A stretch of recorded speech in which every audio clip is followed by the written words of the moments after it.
ॐ हरिः ॐ श्रीगुरुभ्यो नमः। हरिः ॐ। ॐ शन्नो मित्रः शं वरुणः शन्नो भवत्वर्यमा शन्न इन्द्रो बृहस्पतिः शन्नो विष्णुरुक्रमः। नमो ब्रह्मणे नमस्ते वायो त्वमेव प्रत्यक्षं ब्रह्मासि त्वमेव प्रत्यक्षं ब्रह्म वदिष्यामि ऋतं वदिष्यामि सत्यं वदिष्यामि तन्मामवतु तद्वक्तारमवतु अवतु माम् अवतु वक्तारम्। ॐ शान्ति शान्ति शान्तिः। ॐ सहनाववतु सहनौ भुनक्तु सह वीर्यं करवावहै तेजस्विनावधीतमस्तु मा विद्विषावहै। ॐ शान्ति शान्ति शान्तिः।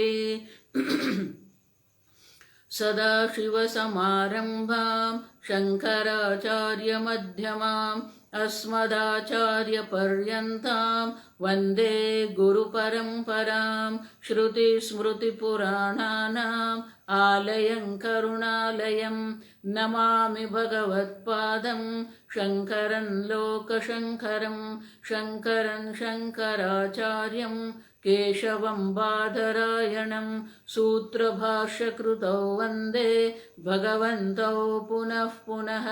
ईश्वरो गुरुरात्मेति मूर्तिभेदविभागिने व्योमवद्व्याप्तदेहाय दक्षिणामूर्तये नमः।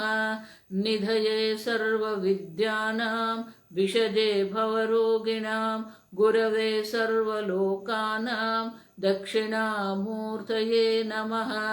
ॐ नमः प्रणवार्थाय शुद्धज्ञानैकमूर्तये निर्मलाय प्रशान्ताय दक्षिणामूर्तये नमः।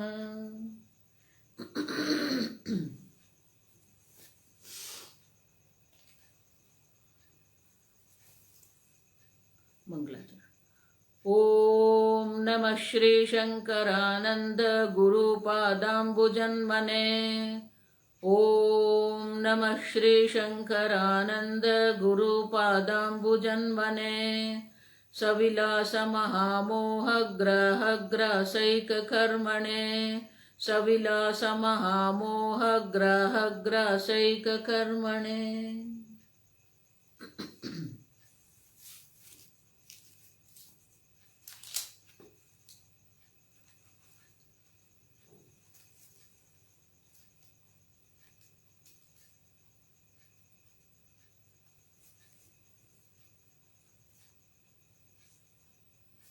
श्लोक नंबर 29। व्यंजको वा यथा लोकः व्यंजको वा यथा लोकः व्यङ्ग्यस्याकारतामीयतात् व्यङ्ग्यस्याकारतामीयतात् सर्वार्थव्यञ्जकत्वाद्धीः अर्थाकारा प्रदृश्यते। मातुर्मानाभिनिष्पत्तिः निष्पन्नं मेयमेति तत् मेयाभिसङ्गतं तच्च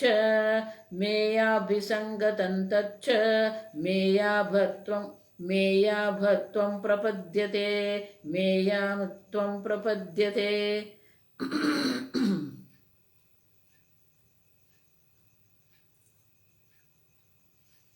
शंकराचार्य जी उपदेश शास्त्र में जो दृष्टांत दिया मूषासिक्तम यथा ताम्रम,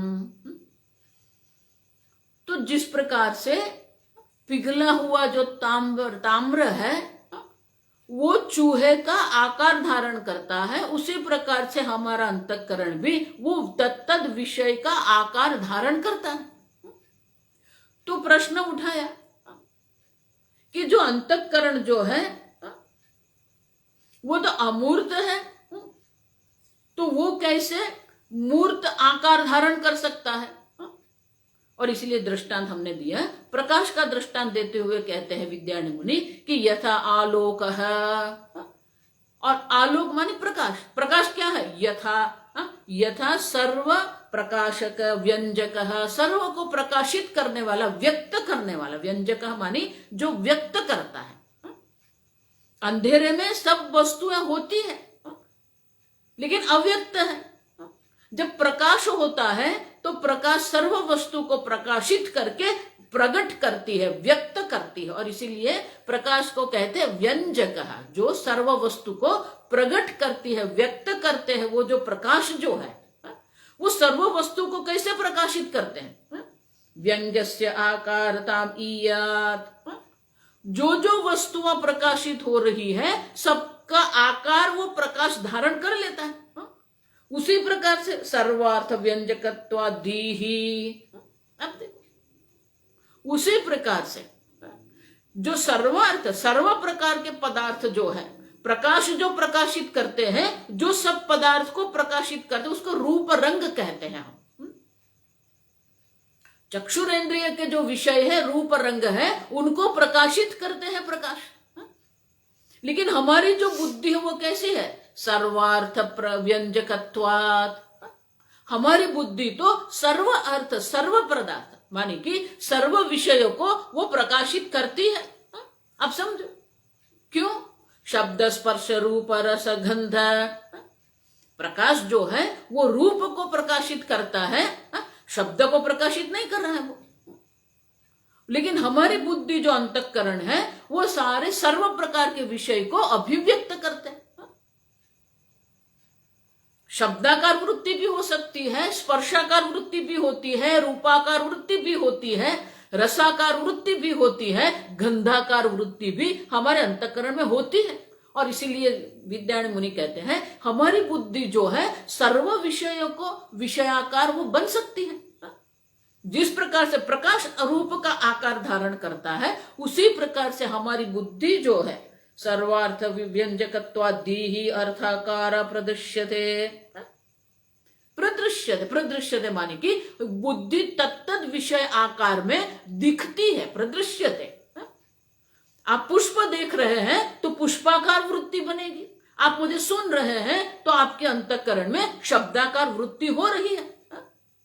आप मुझे देख रहे हैं तो मेरे देहाकार वृत्ति आपके मन में हो रही है। तो जो विषय जो है, सब विषय को कल जो मैंने जैसे बताया कि आत्म ज्योति से प्रकाशित मन है, मन ज्योति से प्रकाशित इंद्रिय है, इंद्रिय ज्योति से ये 5 प्रकार के विषय प्रकाशित होते हैं। तो इंद्रिय जो है वो रिपोर्टर है, पत्रकार है। जो उनके सामने आता है, जो विषय उनके सामने है, वो विषय को ग्रहण करके अंतःकरण में वो ले जाते हैं।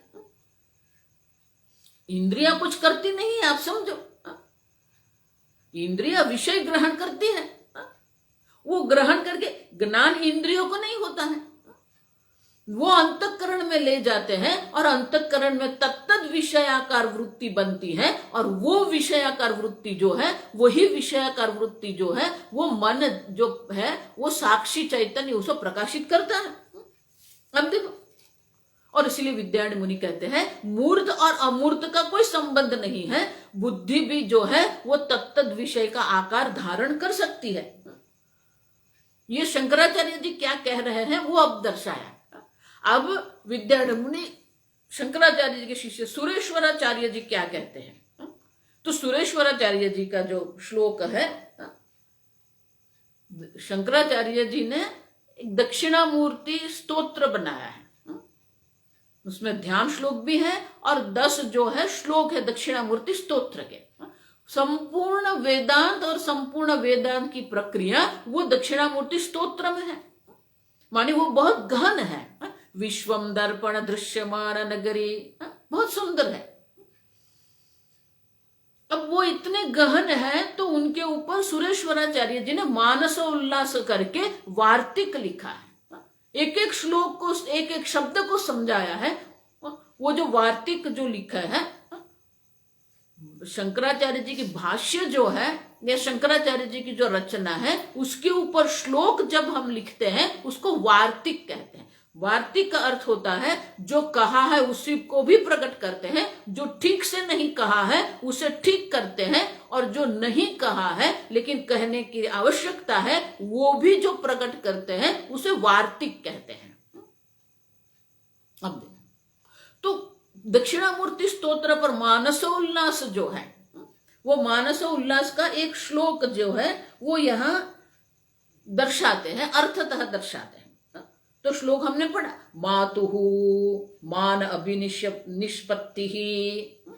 अब देखो, मातुः प्रमातुः, प्रमा मानी ज्ञान, प्रमाता मानी जिसको ज्ञान होता है वो प्रमाता, प्रमेय मानी ज्ञान का विषय, और प्रमाण मानी ज्ञान को जानने के लिए, मानी कि जो विषय को जानने के लिए कि जो साधन है उसको प्रमाण कहते हैं।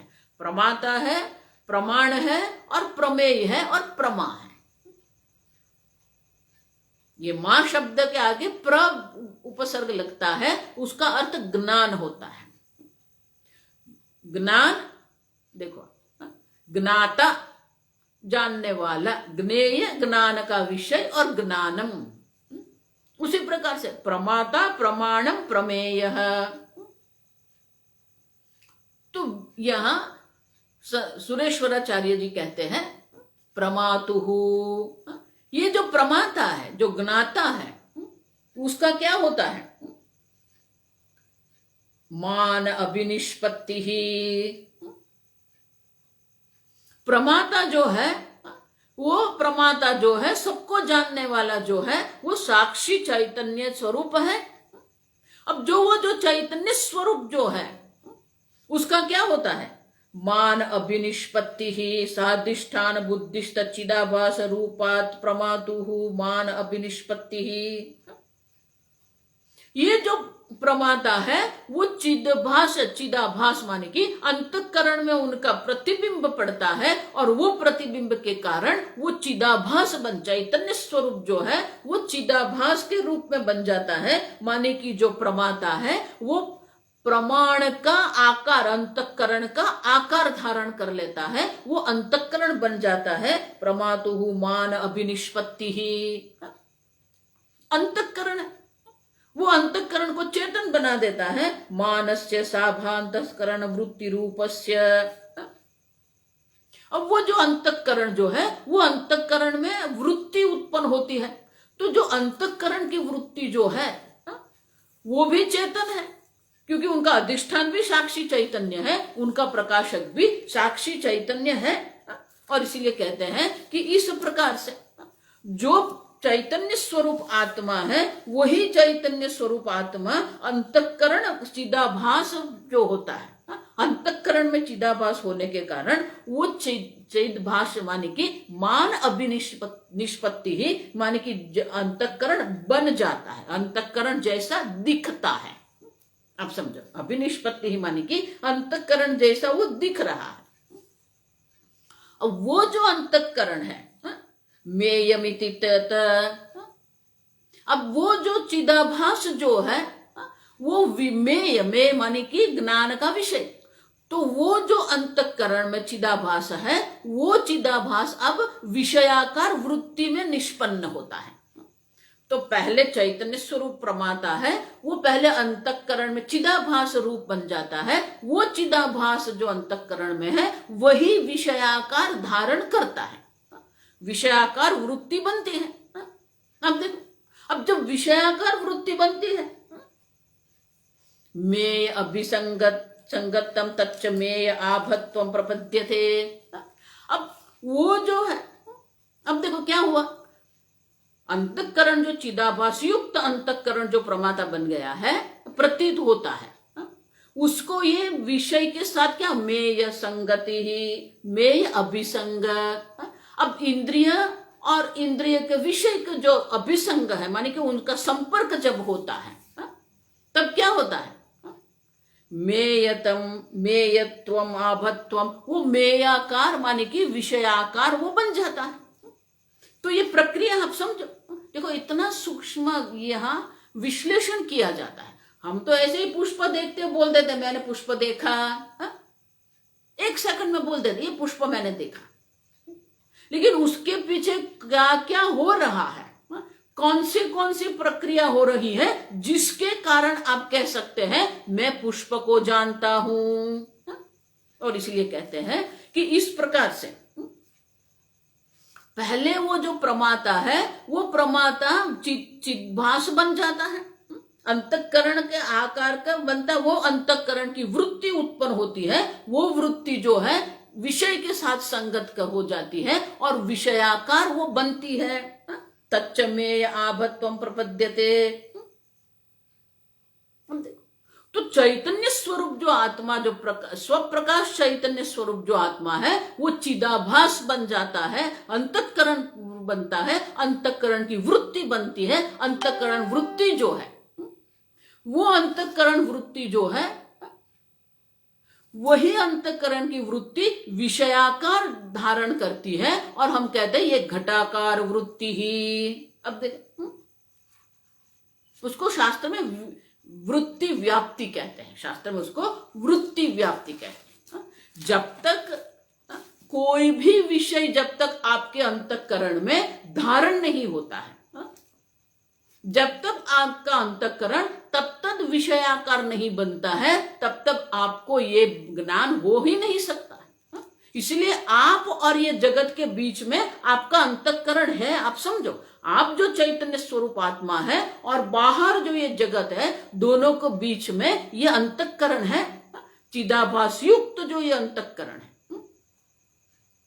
और जब तक वो विषय वृत्ति के गर्भ में प्रवेश नहीं करता है तब तक आपको वो विषय का ज्ञान नहीं होता है। आप समझो, आप मुझे नहीं देख रहे हैं, आप मेरे जो प्रतिबिंब आपके अंतःकरण में बन रहा है वो स्वामिनी आकार जो बनता है उसी को आप देख रहे हैं। आप शब्द, मेरे जो बाह्य शब्द वो नहीं सुन रहे हैं, आपके अंतःकरण में जो शब्दाकार वृत्ति बनती है वो शब्दाकार वृत्ति को आप सुन रहे हैं। और इसलिए कहते हैं कि इस प्रकार से तत्तद विषयाकार बनता है अंतःकरण, और तभी तो हमें ज्ञान हो सकता है। माने कि ये विषय के आकार की वृत्ति बनती है जिसको वृत्ति व्याप्ति कहते हैं। तो इस प्रकार से ये वृत्ति व्याप्ति बनती है।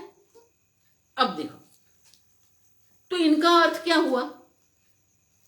चित्त विषयाकार धारण करता है, तो बाह्य विषय भी है और चित्त में विषयाकार वृत्ति भी है। तो अगर ये हम समझ रहे हैं तो हमारे पास क्या हो गया? तो आगे के श्लोक में दर्शाते हैं, देखो बहुत सुंदर है। सत्येवं विषयौ द्वौ स्तः, सत्येवं विषयौ द्वौ स्तः, घटौ मृण्मय धीमयो, घटौ मृण्मय धीमयो, मृण्मयो मानमेयः स्यात्, मृण्मयो मानमेयः स्यात्, साक्षी भास्यस्तु धीमयः, साक्षी भास्यस्तु धीमयः। अब विद्यारण्य मुनि कहते हैं कि एक बार अंतःकरण में विषयाकार वृत्ति बन गई तो क्या हुआ? सती एवं, सती एवं, सती एवं ऐसे होने से क्या होगा? द्वौ स्तः विषयो, दो विषय बन गए। स्तः द्विवचन है, अस्ति स्तः सन्ति, घटः अस्ति एक वचन है, लेकिन यहां दो विषय हो गए। द्वौ विषयो स्तः, दो विषय बन गए। क्यों? घटौ द्वौ विषयो स्तः, दो प्रकार के घट आपके सामने हैं। दो प्रकार के घट कौन से हैं? मृण्मय धीमयो द्वौ घटौ, दो प्रकार के घट आपके सामने हैं। एक मृण्मय मिट्टी का बना हुआ घट है, दूसरा धीमय है, विषयाकार वृत्ति के रूप में, घटाकार वृत्ति के रूप में एक घड़ा है, दूसरा मिट्टी से बना हुआ घड़ा है। दो है, आप समझो। देखो कितना सुंदर है कि दो विषय, दो प्रकार के घट हो गए। एक मृण्मय घट है, मिट्टी से बना हुआ घट है, दूसरा घटाकार वृत्ति के रूप में धीमय घट है। अब देखो, तो दो घट है, आप समझो, एक बाह्य मृण्मय घट है, दूसरा जो है वो धीमय घट है, विषयाकार वृत्ति, घटाकार वृत्ति का घट है। अब उसका क्या हुआ? मृण्मय मनोमय मानमेय। जो मिट्टी का घड़ा है वो प्रमाण के द्वारा जानने योग्य है। मान मानी प्रमाण, मेय मानी जानने योग्य, ज्ञेय मानी जानने योग्य, जो ज्ञान का विषय है। तो जो मिट्टी का बना हुआ घड़ा है वो आपके प्रमाण चक्षुर इंद्रिय का विषय है, मान मेय। लेकिन जो धीमय घट है वो क्या है? साक्षी भाष्यस्तु धीमय। आगे मैंने कहा आप जो साक्षी चैतन्य है वो विषयाकार वृत्ति को प्रकाशित करते हो आप। अब देखो, तो एक प्रमाण के द्वारा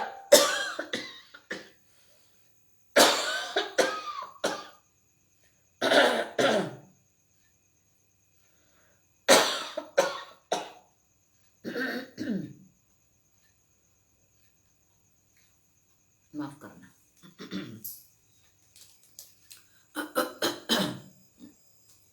एक मिट्टी का घड़ा है जो आपके प्रमाण का विषय है, और जो धीमय जो घड़ा है वो साक्षी भाष्य मानी आप जो साक्षी चैतन्य है वो उसे प्रकाशित करता है। मिट्टी का घड़ा इंद्रिय ज्योति के द्वारा प्रकाशित होता है, और जो धीमय घट है वो साक्षी चैतन्य के द्वारा प्रकाशित होता है। और इसीलिए ये दो प्रकार के घट बन जाते हैं। एक मृण्मय घट है जो प्रमाण के द्वारा प्रकाशित होता है, एक धीमय घट है वो साक्षी चैतन्य के द्वारा प्रकाशित होता है। अब देखो, चैतन्य है, अंतःकरण है, अंतःकरण में चिदाभास है, और वो जो चिदाभास है उसी से ये विषयाकार वृत्ति बनती है। तो जो प्रमाता है, प्रमाता क्या है? धीमय जब हम कहते हैं तो प्रमाता जो है वो जो चैतन्य और अंतःकरण के मिलके जो चिदाभास बनता है वो प्रमाता है, वो जब सबको प्रकाशित कर रहा है। अब धीमय घट भी है और प्रमाण से प्रकाशित भी घट है, तो दो प्रकार के घट बन गए। घट ही नहीं, पूरे जगत ऐसा ही है, पूरे जगत जो है वो ऐसा ही है। प्रमाण के द्वारा प्रकाशित जगत भी है, और अंतःकरण में जो जगदाकार वृत्ति बनती है उसको प्रकाशित करने वाले आप साक्षी चैतन्य भी है।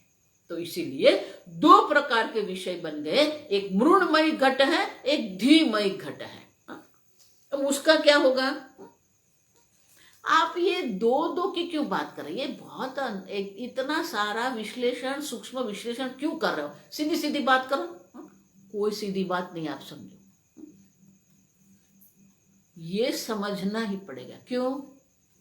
आगे हमने क्या कहा प्रतिज्ञा वाक्य में, बंधन का कारण बोद्धुम शक्यम बंध है, ये हमारा प्रतिज्ञा। आप समझो, आपके बंधन का कारण क्या है? ये जगत आपका बंधन का कारण, ईश्वरेण सृष्टम जगत, ईश्वर ने जो ये जगत की रचना की है, क्या वो जगत आपके बंधन का कारण है? या तो जीवेन सृष्टम द्वैतम, जीव के द्वारा जो रचा हुआ द्वैत है वो आपका बंधन का कारण है। क्यों? बोद्धुम शक्यम बंध, एक बार हमें समझ में आ जाएगा कि हमारे बंधन का कारण क्या है, वो कारण के अगर हम निवृत्ति कर देंगे तो हम मुक्त अवश्य हो सकते हैं। और इसीलिए ये दो प्रकार के घट की विश्लेषण हम इसलिए कर रहे हैं कि दोनों में से बंधन का कारण कौन है।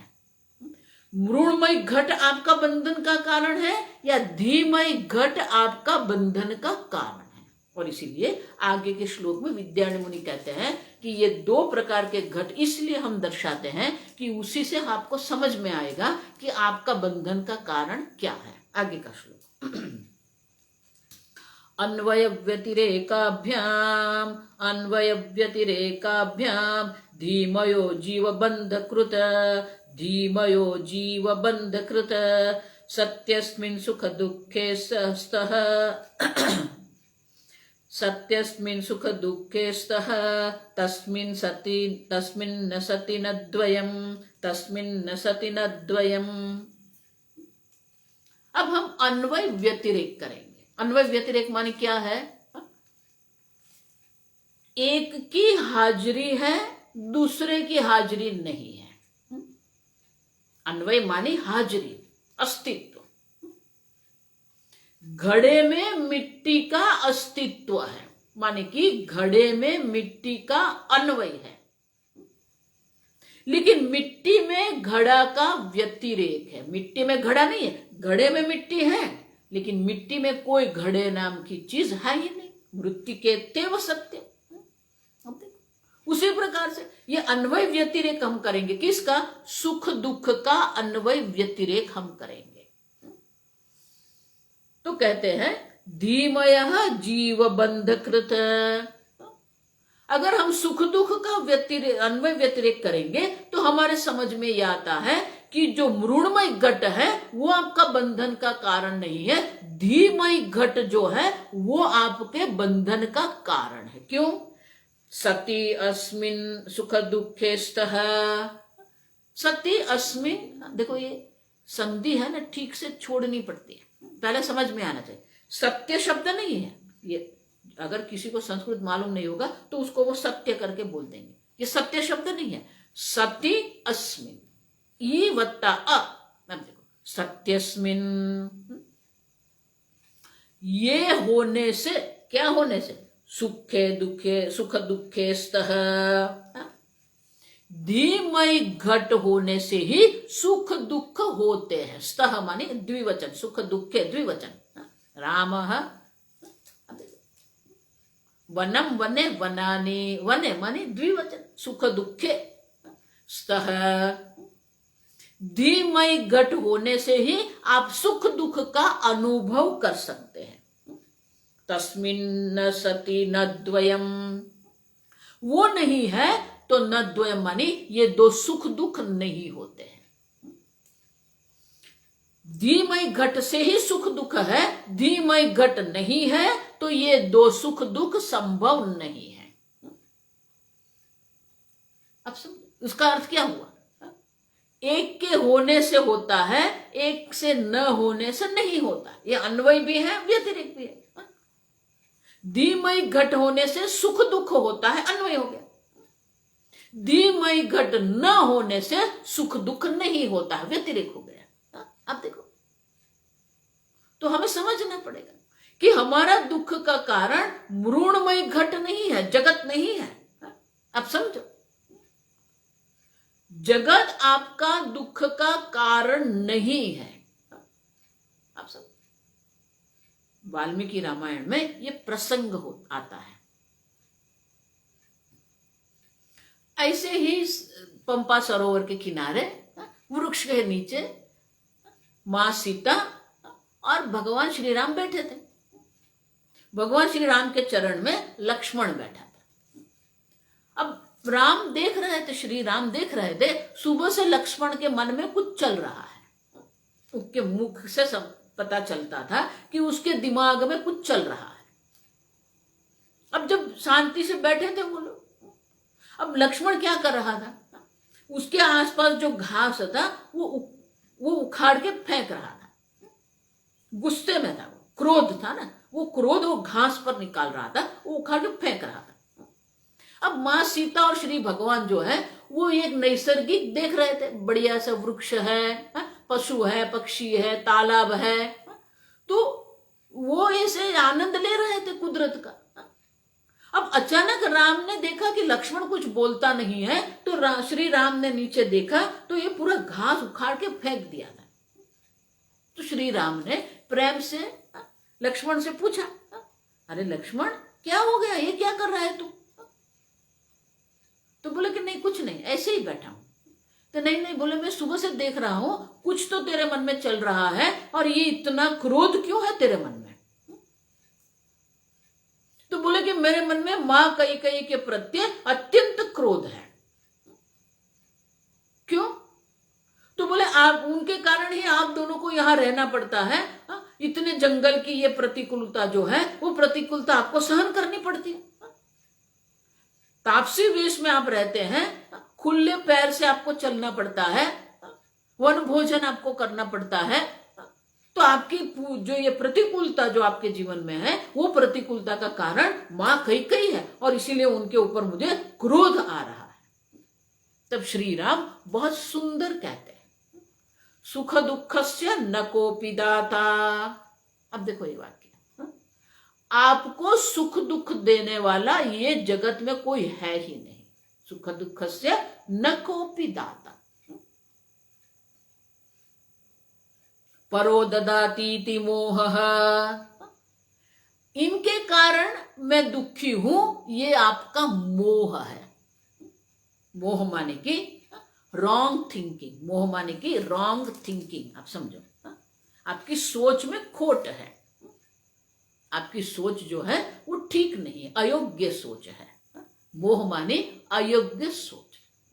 परो ददाति इति मोहः, अगर लक्ष्मण आप सोच रहे हो कि कैकेयी के कारण हम दुखी हैं, तो ये आपका मोह है, आपकी जो सोच है वो ठीक नहीं है, अयोग्य सोच है आपकी।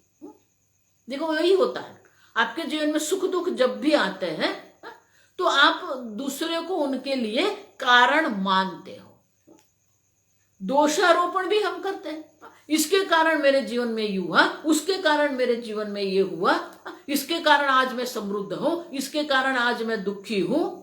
अब देखो, परो ददाति, अन्य को हम उसके लिए जिम्मेवार मानते हैं। तो राम जी कहते हैं, अगर आपके सुख दुख के लिए आप अन्य को जिम्मेवार मानते हैं, तो ये आपकी सोच जो है वो ठीक नहीं है, अयोग्य है।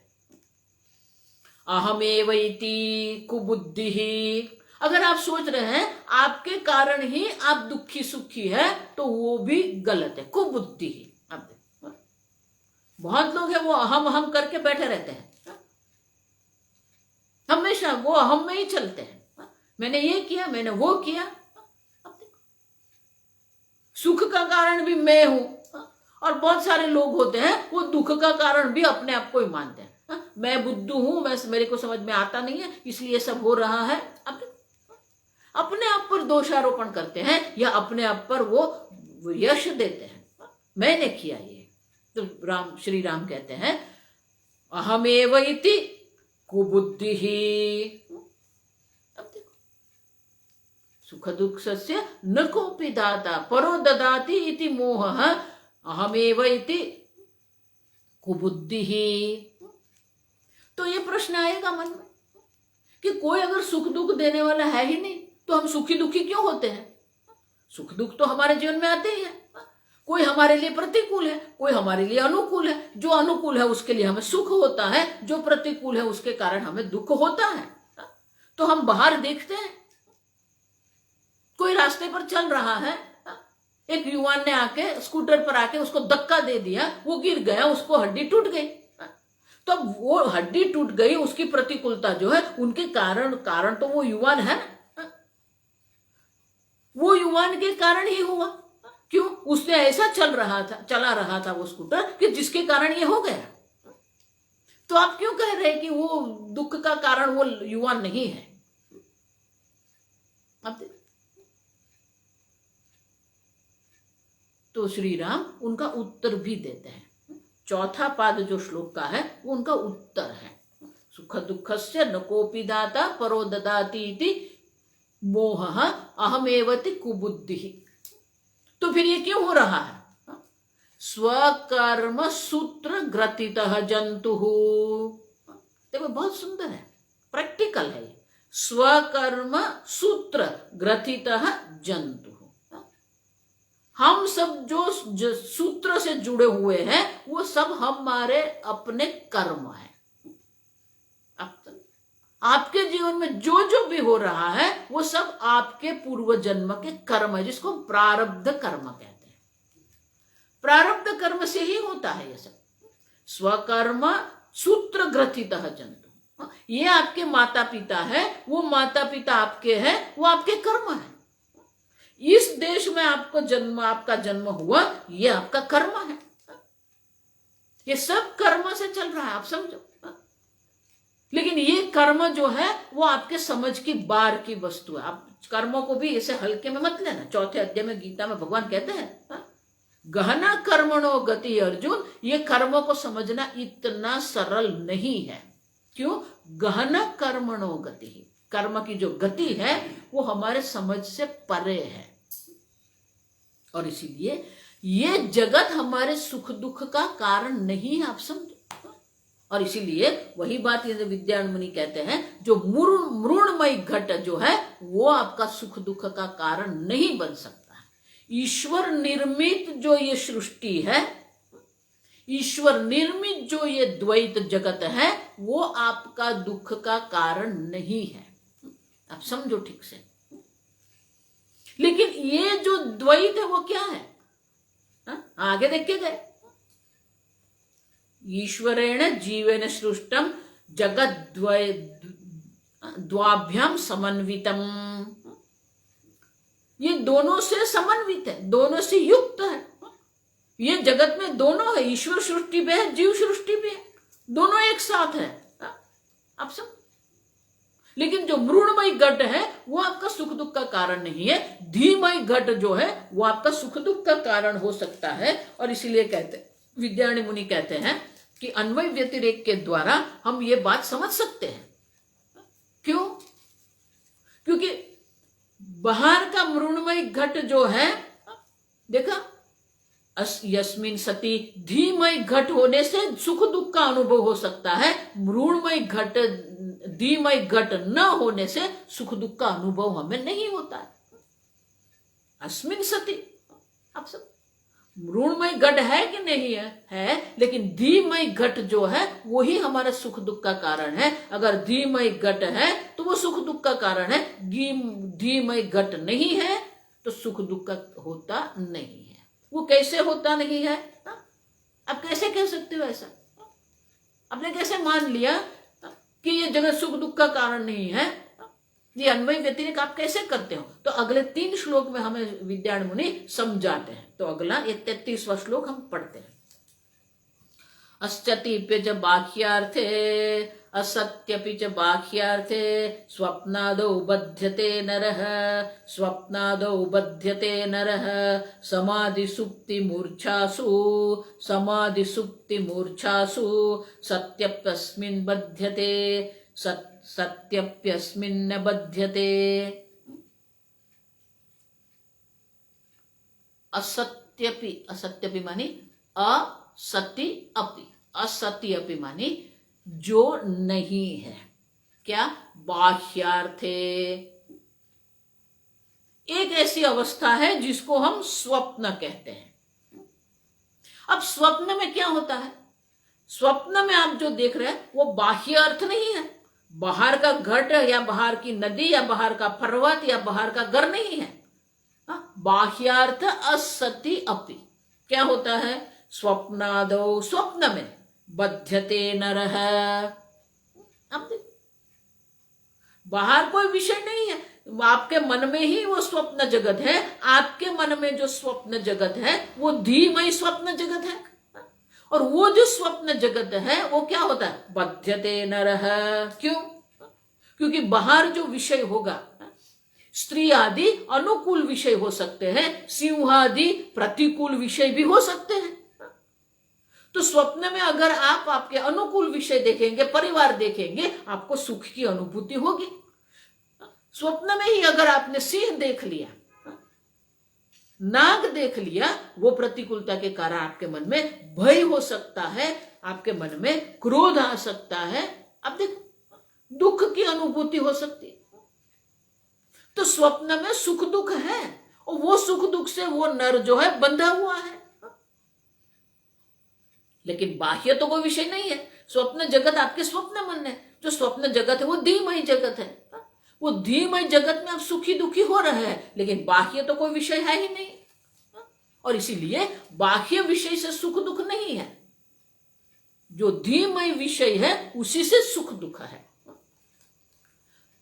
तो ये तो ठीक है, लेकिन अगर बाह्य जगत है तो उल्टा दृष्टांत देते हैं। दोनों दृष्टांत है, बाह्य विषय है, बाह्य विषय नहीं है। आप समझो, धीमय विषय है, धीमय विषय नहीं है, दोनों देना है, उल्टा करना है। बाह्य विषय नहीं है, लेकिन धीमय स्वप्न जगत से आप सुखी दुखी होते हैं, वो बंधन है आपका। अच्छा, अब उसका उल्टा, बाह्य विषय है लेकिन धीमय विषय नहीं है, तो कोई बंधन नहीं है, सुख दुख नहीं है। कैसे? समाधौ, अब देखो बहुत सुंदर, समाधि में अगर आप बैठे हैं, सुषुप्ति में आप है या मूर्छा है, बेहोश हो गए हैं, तो ये जब आपकी अवस्था होती है, या तो आप समाधि में हैं, या तो आप सो गए हैं, निद्राधीन हैं, या तो आप मूर्छा बेहोश पड़े हुए हैं, तब क्या होता है? सति अपि अस्मिन्, बाह्य विषय है, न बध्यते, न सुख दुख का अनुभव नहीं होता है। एक में बाह्य विषय नहीं है, धीमय विषय है, तो आप सुखी दुखी होते हैं। दूसरा दृष्टांत देते हैं, बाह्य विषय है लेकिन आप समाधि में हैं, या आप सुषुप्ति अवस्था में हैं, या आप मूर्छा अवस्था में हैं, तो धीमय जगत नहीं बनेगा। बाह्य विषय है लेकिन धीमय जगत नहीं बनता है, और इसीलिए सुख दुख का बंधन नहीं है। और इसीलिए विद्यारण्य मुनि कहते हैं कि मृण्मयी घट जो है वो बंधन का कारण नहीं है, धीमय घट जो है वो सुख दुख का कारण है। तो बोले कि ये अभी स्पष्ट नहीं है, तो वो दृष्टांत देते हैं, बहुत सुंदर दृष्टांत है, आप देखो लेते हैं 34वां वर्ष। दूरदेशं गते पुत्रे, दूरदेशं गते पुत्रे, जीवित्येवात्र तत्पिता, जीवित्येवात्र तत्पिता, विप्रलम्भकवाक्येन मृतं मत्वा प्ररोदिति, मृतं मत्वा प्ररोदिति। बहुत सुंदर। दूरदेशं गते पुत्रे, अगर किसी का बेटा जो है, पुत्र है, अन्य देश में, दूर देश में गया हुआ है, अब क्या होगा? पुत्रे, दूर देशे गते पुत्रे जीवति एव, और वो जीवित है वहां पर।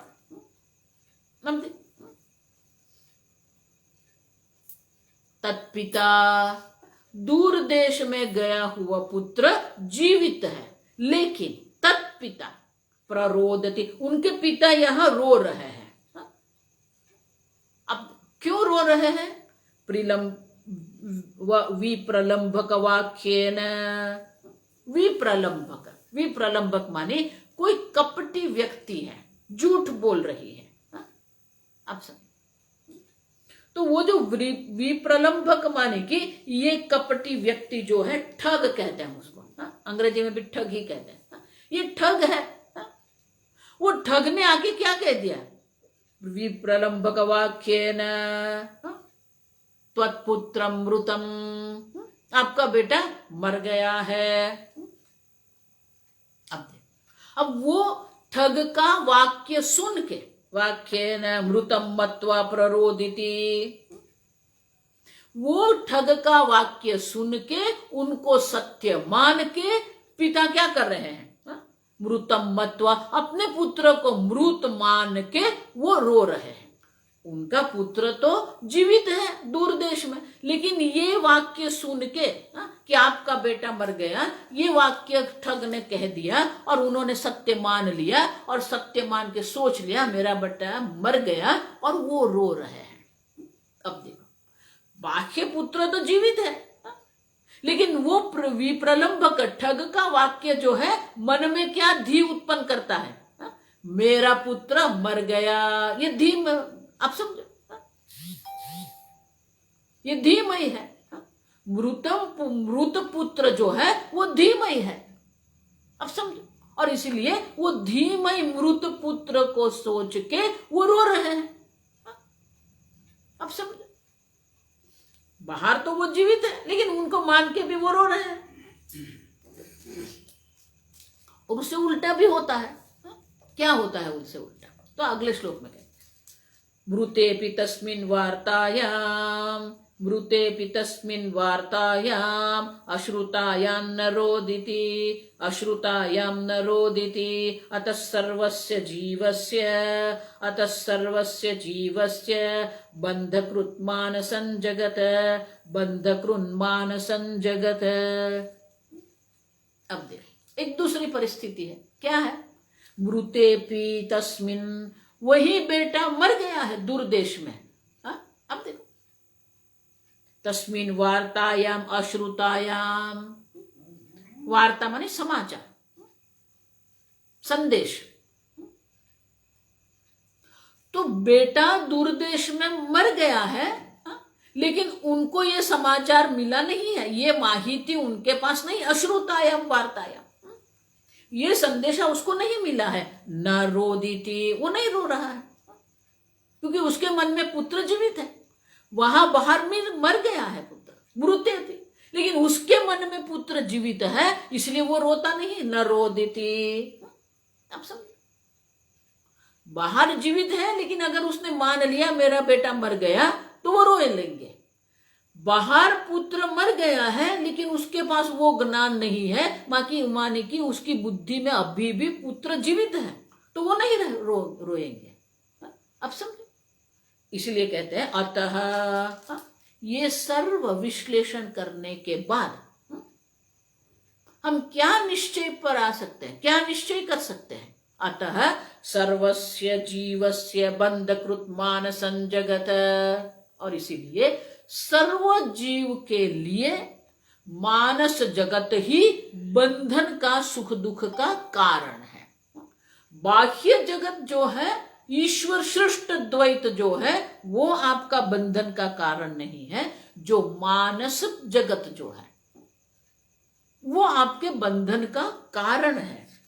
अब समझो, देखो ये बार बार इसलिए मैं कहती हूं, बाहर का जगत तो ईश्वर सृष्ट है, ईश्वर निर्मित जो द्वैत जगत है बहुत सुंदर है। आप समझो, लेकिन हमारे मन में जो हम लेके बैठे हैं ना, वो सब बंधन का कारण है। आप समझो ठीक से, आपके जो मानस जगत जो है, वो आपका सुख दुख का कारण है। बहुत सुंदर है, आप समझो, बाहर बंधन नहीं है। ईश्वर जगत में, ईश्वर कृत द्वैत में कोई बंधन नहीं, कोई सुख दुख नहीं है, सब माना हुआ। इसलिए देखो, काशी में कहते हैं मानी मानी आयो बंधन में। ये सब मान मान के, हम देख देख के, सोच सोच के हम बंधन में आए हैं। ये मेरी पत्नी है, मेरा पति है, मेरा घर है। अब देखो, ये सब मान मान के हम लोग बंधन में बैठे हुए हैं, और उसी को हम सत्य मान के चल रहे हैं। ये मेरा पुत्र है। आप समझे, स्वामी जी हमेशा कहते, आपका है क्या?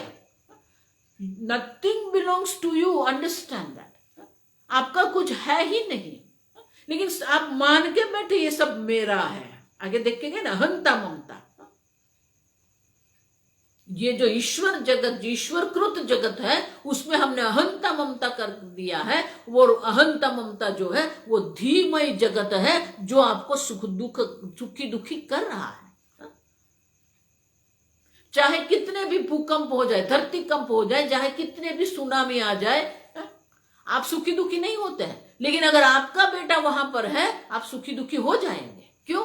मेरा बेटा फंस गया।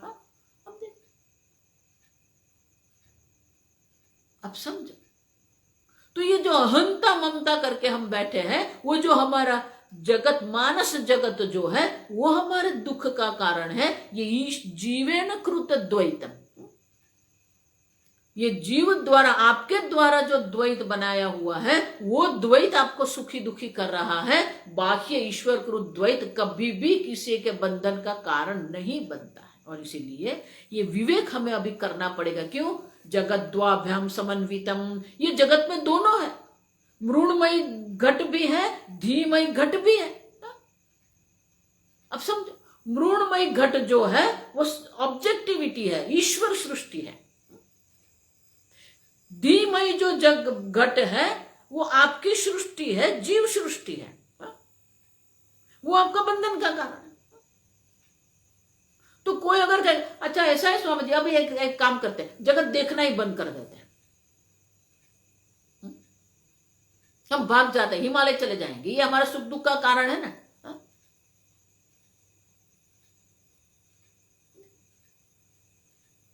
तो हिमालय जाएंगे, वहां भी संसार ही है, आप समझो। ऐसा मत मानना, ये जो जीवकृत जो जगत है जिसको हम संसार कहते हैं, वो आपके मन में है। धीमय जगत है, वो संसार है। बाहर जो है वो तो बहुत सुंदर जगत है, ईश्वर है। आप ऋषिकेश भी जाएंगे, आप काशी भी जाएंगे, हिमालय में भी जाएंगे, लेकिन आपके मन में जो पड़ा हुआ है ना, वो नहीं निकलेगा। आप समझे? आप अपना एक जगत बना के देखो, प्रारंभ मैंने कह दिया था, सबने अपना अपना एक परपोड़ा बना के रखा है, बबल बना के रखा है, सब अपने बबल में रहते हैं, एक अपना छोटा सा जगत बना के वो रह रहे हैं। किसी ने मुझे पूछा, स्वामी जी हमारा छोटा सा जगत मानी क्या? आपका जगत कितना बड़ा है अगर आपको जानना है, तो आपके जीवन के 2 प्रसंग ही आपके काम आएगा कि आपका जगत कितना है। एक आता है विवाह प्रसंग, आपके बेटे का विवाह प्रसंग। दूसरा प्रसंग आता है मरण का प्रसंग, आपकी माता, कोई भी मरण प्रसंग है। एक विवाह प्रसंग है और एक मरण प्रसंग है। ये 2 प्रसंग से आप जान जाएंगे आपका जगत कितना है। आप समझे? विवाह प्रसंग में आप किस किस को आमंत्रण देते हैं, वो आपका जगत है। अगर आप सोसाइटी में रहते हैं, सोसाइटी में 250 बंगले हैं, लेकिन 250 लोग को आप आमंत्रण नहीं देते हैं,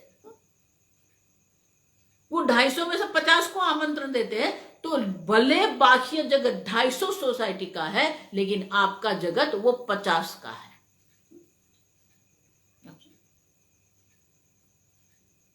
और मरण प्रसंग में क्या होगा? विवाह प्रसंग में आप आमंत्रण देते हैं, वो आपका जगत है। मरण प्रसंग में आप किन किन के पास आश्वासन की अपेक्षा रखते हो, तो वो भी आपका जगत है। मरण प्रसंग में बहुत लोगों की हम अपेक्षा करते हैं, इसका फोन आएगा, वो बोलेगा, वो मुझे मिलने आएगा, मेरे साथ बैठेगा, मुझसे 2 बात करेगा। अब सब जिसको आमंत्रण देते हैं और जिसकी आप अपेक्षा करते हो, वो आपका जगत है। उससे बाहर आपका कोई जगत है ही नहीं। अब समझो, धीमय जगत, ये धीमय जगत में हम बैठे हुए हैं, उससे बाहर हम निकलते ही नहीं है।